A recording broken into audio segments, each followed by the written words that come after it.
नमस्कार। आज हम एक अहम मुद्दे पर बात करेंगे।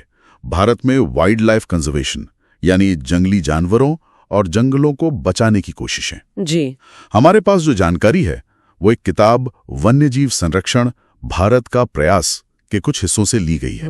भारत की बायोडायवर्सिटी मतलब यहाँ के जीव जंतु और पेड़ पौधे दुनिया में सबसे अनोखे हैं, लेकिन ये खतरे में भी हैं। सही बात है। तो आज हम यही समझने की कोशिश करेंगे कि भारत इन्हें बचाने के लिए क्या कर रहा है और ये सब हम सब के लिए जरूरी क्यों हैं। बिल्कुल। तो शुरुआत यहीं से करते हैं। आखिर ये जंगल और जानवर हमारे लिए इतने जरूरी क्यों हैं?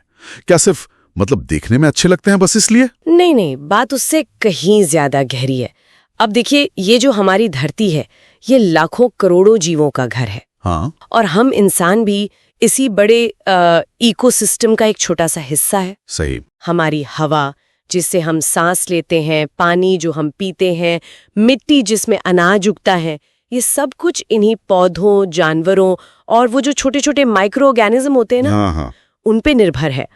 और जंगल तो इस पूरे सिस्टम के आप कह सकते हैं प्राइमरी प्रोड्यूसर है, इंजन जैसे। अच्छा, ये सिर्फ खूबसूरती की बात नहीं है। हमारी अपनी जो बेसिक जरूरतें हैं जैसे खेती हो गई या मछली पालन, ये सब भी इसी बायोडायवर्सिटी पर निर्भर है। बिल्कुल। जब हम वाइल्ड लाइफ या जंगल बचाने की बात करते हैं तो असल में हम अपने जीवन का आधार पानी, हवा, मिट्टी, इन सबको बचा रहे होते हैं। और साथ ही जब अलग अलग तरह के जीव जंतु और पौधे मौजूद रहते हैं तो आनुवंशिक विविधता बनी रहती है, जेनेटिक डाइवर्सिटी। हाँ। जिससे भविष्य में भी जीवन बेहतर तरीके से पनपता रहता है, बीमारियों से लड़ पाता है। लेकिन मुझे याद है शायद 60 और 70 के दशक में हालत काफी बिगड़ने लगी थी, जानवरों की संख्या वो घट रही थी। हाँ। तब क्या हुआ? हाँ, वो चिंता का दौर था। और उसी बैकग्राउंड में 1972 में एक बहुत जरूरी कानून आया, भारतीय वन्यजीव संरक्षण अधिनियम, वाइल्ड लाइफ प्रोटेक्शन एक्ट। अच्छा, 1972। जी। इसने क्या किया कि जानवरों के जो घर हैं, उनके हैबिटेट्स, जंगल वगैरह, उन्हें कानूनी सुरक्षा दी। ठीक है। शिकार पर और उनके गैर कानूनी व्यापार पर रोक लगाई।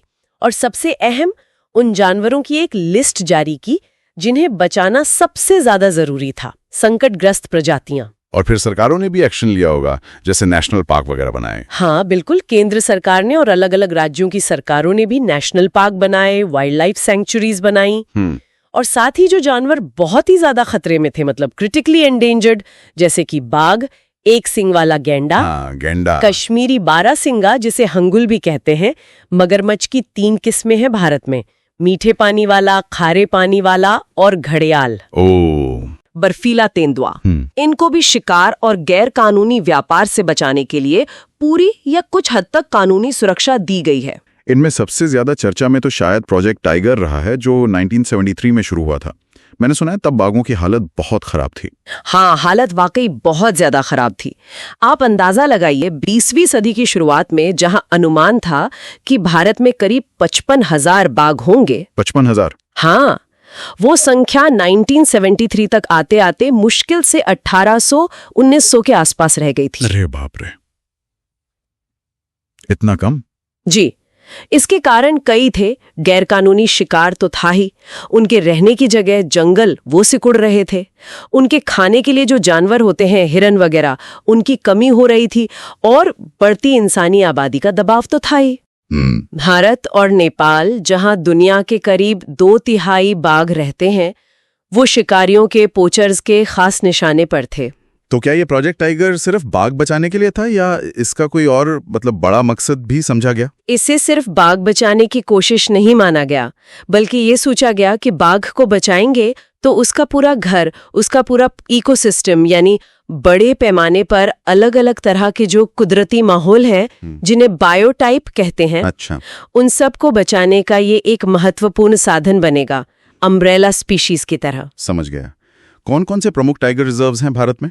कई हैं, जैसे उत्तराखंड में कॉर्बेट नेशनल पार्क, पश्चिम बंगाल में सुंदरबन, मध्य प्रदेश में बांधवगढ़, राजस्थान में सरिस्का, असम में मानस और केरला में पेरियार। ये कुछ बड़े नाम हैं। और अब ऐसा भी सुनने में आता है कि ध्यान सिर्फ बाघ जैसे बड़े जानवरों पर ही नहीं है, बल्कि छोटे जीवों पर भी जा रहा है। हाँ, ये एक बहुत ही दिलचस्प और जरूरी बदलाव है। अब जो कंजर्वेशन का फोकस है वो थोड़ा ब्रॉड हो रहा है। कैसे? मतलब अब सिर्फ बड़े करिश्माई जानवरों पर ही नहीं, बल्कि तितलियों, पतंगों, भौरों और यहाँ तक कि कुछ खास किस्म के पौधों को भी बचाने के लिए उन्हें प्रोटेक्टेड स्पीशीज की लिस्ट में शामिल किया जा रहा है। पौधों को भी? जी हाँ। इसकी शुरुआत असल में 1991 में हुई थी, जब पहली बार 6 तरह के पौधों को इस लिस्ट में डाला गया था। ये तो बढ़िया बात है। अच्छा, भारत में ज्यादातर जंगल तो सरकारी देखरेख में है ना? उनका मैनेजमेंट कैसे होता है? हाँ, ज्यादातर जंगल सरकारी नियंत्रण में ही हैं। उन्हें मोटे तौर पर 3 श्रेणियों में बांटा जाता है। अच्छा, कौन कौन सी? पहली है आरक्षित वन यानी रिजर्व्ड फॉरेस्ट। ये आधे से ज्यादा हैं और इन्हें संरक्षण के लिहाज से सबसे कीमती माना जाता है। दूसरी है संरक्षित वन यानी प्रोटेक्टेड फॉरेस्ट। ये करीब 1/3 हैं। इन्हें और ज्यादा खराब होने से बचाने पर जोर रहता है। ठीक है। और तीसरी है अवर्गीकृत वन या अनक्लास्ड फॉरेस्ट। इसमें बाकी बचे जंगल और बंजर जमीनें आती हैं, जो सरकार की भी हो सकती हैं, निजी लोगों की या फिर समुदायों की भी। और सबसे ज्यादा जंगल किस राज्य में है? जो स्थायी वन है यानी रिजर्व्ड और प्रोटेक्टेड, उनका सबसे बड़ा इलाका मध्य प्रदेश में है। अच्छा, पर क्या ये सारी जिम्मेदारी सिर्फ सरकार की है? मतलब आम लोगों का, लोकल कम्युनिटीज का भी कोई रोल है इसमें? बिल्कुल है, और अब ये माना जा रहा है कि उनका रोल बहुत ही ज्यादा महत्वपूर्ण है। सरकार अकेले सब कुछ नहीं कर सकती। हाँ, ये तो है। और कई जगह स्थानीय समुदाय खुद आगे आ रहे हैं। बहुत अच्छे उदाहरण हैं इसके, जैसे राजस्थान में सरिस्का टाइगर रिजर्व है ना? हाँ, सुना है। वहां पास के गांव वालों ने वाइल्ड लाइफ प्रोटेक्शन एक्ट का ही हवाला देकर वहां हो रही माइनिंग यानी खानों की खुदाई का विरोध किया और उसे रुकवाया। अरे वाह! और इतना ही नहीं, अलवर जिले में तो 5 गांवों ने मिलकर करीब 1200 हेक्टेयर जंगल को भैरोदेव डाकव सोनचुरी घोषित कर दिया। भैरोदेव डाकव सोनचुरी? हाँ, मतलब उन्होंने अपने खुद के नियम कायदे बनाए ताकि बाहर से कोई आकर जंगल को नुकसान न पहुंचाए और वन्यजीव सुरक्षित रहें। ये तो कमाल है। और वो जो पहाड़ों में चिपको आंदोलन हुआ था, वो भी तो इसी का एक उदाहरण है ना? बिल्कुल। चिपको आंदोलन तो एक बहुत ही सशक्त और प्रसिद्ध उदाहरण है कि कैसे स्थानीय समुदायों ने, खासकर महिलाओं ने, पेड़ों को कटने से बचाया। हाँ, पेड़ों से चिपक कर। जी, और उन्होंने सिर्फ कटाई ही नहीं रोकी, बल्कि वहां के माहौल के हिसाब से जो पेड़ सही थे, स्वदेशी प्रजातियां, उनको लगाने पर भी जोर दिया। कम्युनिटी फॉरेस्ट्री को बढ़ावा दिया। इसी तरह बीज बचाओ आंदोलन है टिहरी में, या नवदान्या जैसे समूह हैं जो दिखा रहे हैं कि कैसे पारंपरिक तरीकों से बिना केमिकल के खेती करके और पुराने बीजों को बचाकर भी हम अपनी बायोडायवर्सिटी को बचा सकते हैं। मतलब लोग अपनी विरासत को बचाने के लिए खुद ही तरीके ढूंढ रहे हैं। बिल्कुल, और ये बहुत जरूरी है। संयुक्त वन प्रबंधन या जॉइंट फॉरेस्ट मैनेजमेंट, JFM, ये कब शुरू हुआ? ये औपचारिक रूप से 1988 में उड़ीसा राज्य से शुरू हुआ। इसमें होता यह है कि जो जंगल थोड़े खराब हो गए हैं, डिग्रेडेड है, उनके मैनेजमेंट और उनको फिर से ठीक करने में सरकार स्थानीय समुदायों को शामिल करती है। अच्छा, तो समुदाय क्या करते हैं? वो जंगल की देखरेख करते हैं, उसे बचाते हैं। और बदले में उन्हें उस जंगल से मिलने वाली नॉन टिम्बर चीजें जैसे सूखी लकड़ियां, पत्ते, फल, गोंद वगैरह इस्तेमाल करने का हक मिलता है। और अगर उनकी मेहनत से जंगल फिर से हरा भरा हो जाता है, तो बाद में जब लकड़ी काटी जाती है सस्टेनेबल तरीके से, तो उसमें भी उन्हें हिस्सा मिलता है। तो इससे लोगों का जंगल से सीधा फायदा जुड़ जाता है। हाँ, बिल्कुल। और जब लोगों को लगता है कि जंगल उनका है, उससे उन्हें फायदा है, तो वो उसकी हिफाजत भी ज्यादा दिल से करते हैं। ये एक टिकाऊ तरीका है। अब भारत में एक और चीज है, यहाँ प्रकृति को, पेड़ पौधों को, जानवरों को पूजने की भी एक लंबी परंपरा रही है। क्या उसका भी संरक्षण में कोई योगदान है? हाँ, ये भारत की एक बहुत अनोखी और ताकतवर परंपरा है। प्रकृति पूजा सदियों से चली आ रही है। जैसे कई समुदायों में कुछ खास जंगल के हिस्से या पेड़ों के झुरमुट इतने पवित्र माने जाते हैं कि उन्हें कोई काटता नहीं, कोई नुकसान नहीं पहुंचाता।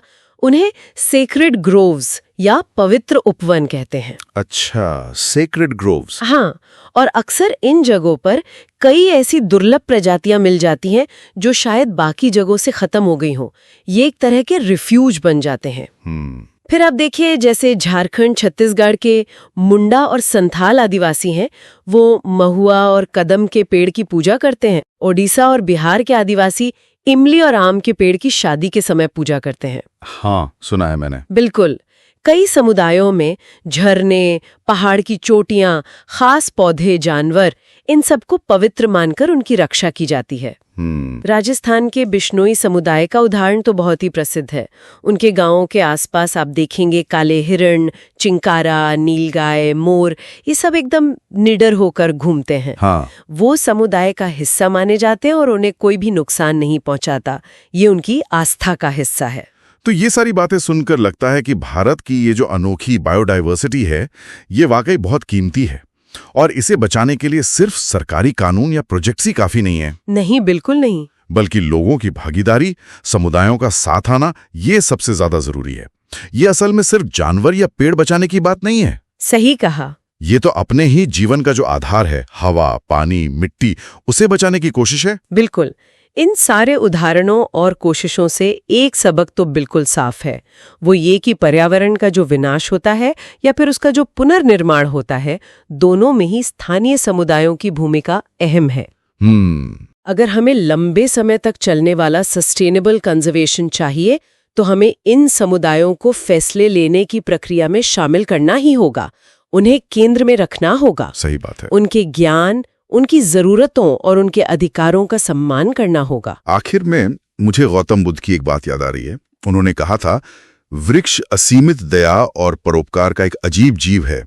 यह उन सभी प्राणियों को सुरक्षा प्रदान करता है, यहाँ तक कि उसे काटने वाले कुल्हाड़ी वाले को भी छाया देता है। बहुत गहरी बात है। ये हमें सोचने पर मजबूर करती है कि आज हम जो विकास कर रहे हैं, क्या वो वाकई जन केंद्रित है? क्या वो पर्यावरण के अनुकूल है? और क्या वो आर्थिक रूप से सबके लिए लाभकारी है? हाँ, ये सवाल बहुत जरूरी है। ये एक ऐसा सवाल है जिस पर हम सबको शायद रुककर गंभीरता से सोचने की जरूरत है। चलिए, आज के लिए इतना ही। अगली बार फिर मिलेंगे एक नए विषय के साथ। नमस्कार। नमस्कार।